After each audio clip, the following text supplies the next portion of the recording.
Bismillahirrahmanirrahim. Welcome once again to the taxation class. In last lecture we discussed the persons who are required to file their income tax return. ये एक list है, मैं आपके सामने एक list रखता हूँ. अगर आप इस लिस्ट के अंदर फाइल नहीं करते तो आपको वरी होने की ज़रूरत नहीं है, आपके ऊपर इनकम टैक्स की रिटर्न लागू नहीं है. लिस्ट में सबसे पहला पॉइंट कंपनी. जो कंपनी है उसने अपनी इनकम टैक्स की रिटर्न जमा करवानी है. कंपनी क्या है ये डिटेल में दी गई है, इसको डिस्कस करेंगे. कंपनी है क्या चीज़? कंपनी अपनी इनकम टैक्स रिटर्न जमा करवाएगी.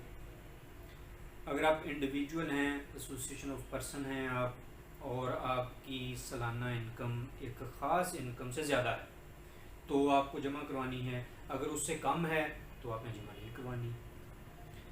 अगर आपकी इनकम ऐसी है कि फाइनल टैक्सेशन में फॉल करती है तो रिटर्न जमा करवानी है. अगर आप ऐसा नहीं है तो रिटर्न जमा करवाने की ज़रूरत नहीं है. अगर आपको लॉस हुआ है किसी साल में और आप उस लॉस को कैरी फॉरवर्ड करना चाह रहे हैं तो रिटर्न लागू होती है. अगर आपके पास कुछ स्पेसिफाइड लैंड है, फ्लैट है, इस चीज़ के आप ओनर हैं, वो भी स्पेसिफिकेशन है, हर एक के ऊपर लागू नहीं होता. अगर उस स्पेसिफिकेशन से थोड़ी है फिर भी आपके ऊपर लागू नहीं है. 1000 सीसी से ज़्यादा गाड़ी है आपके पास तो आपके पास ऊपर लागू है, अदरवाइज़ नहीं है. एंटीएन आपने लिया हुआ है तो लागू है, अदरवाइज़ नहीं है. आपके पास कमर्शियल या इंडस्ट्रियल मीटर है और उसकी सालाना बिल 5 लाख रुपीज़ को क्रॉस करता है, then it is applicable on you, otherwise not.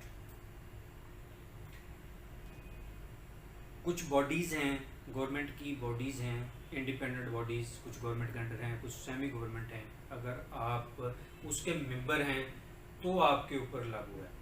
एक चीज़ मैं यहाँ पे ऐड करता चलूँ, कंपनी की सूरत में थोड़ी मिसकंसेप्शन पाई जाती है लोगों में कि हमने कंपनी बना ली हुई है, कंपनी ने तो अभी बिज़नेस ही स्टार्ट नहीं किया, कंपनी तो अभी लॉस में चल रही है, अब हमारे ऊपर टैक्स की रिटर्न लागू है या नहीं है.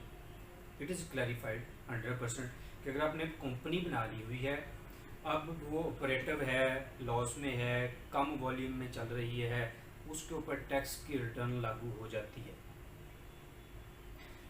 अगर आप इंडिविजुअल हैं और मेंबर हैं इस पूरी लिस्ट में से किसी एक के, तो आपके ऊपर टैक्स की रिटर्न लागू हो जाती है. आप मेंबर हैं जी पाकिस्तान इंजीनियरिंग काउंसिल के, आप मेंबर हैं डेंटल काउंसिल के, किसी भी बार काउंसिल के, institute of cost and management accountants of Pakistan के, institute of chartered accountants of Pakistan के, चेंबर ऑफ कॉमर्स इंडस्ट्री के, तो आपके ऊपर ये रिटर्न लागू हो जाती है. आपने रिटर्न ये जमा करवानी है.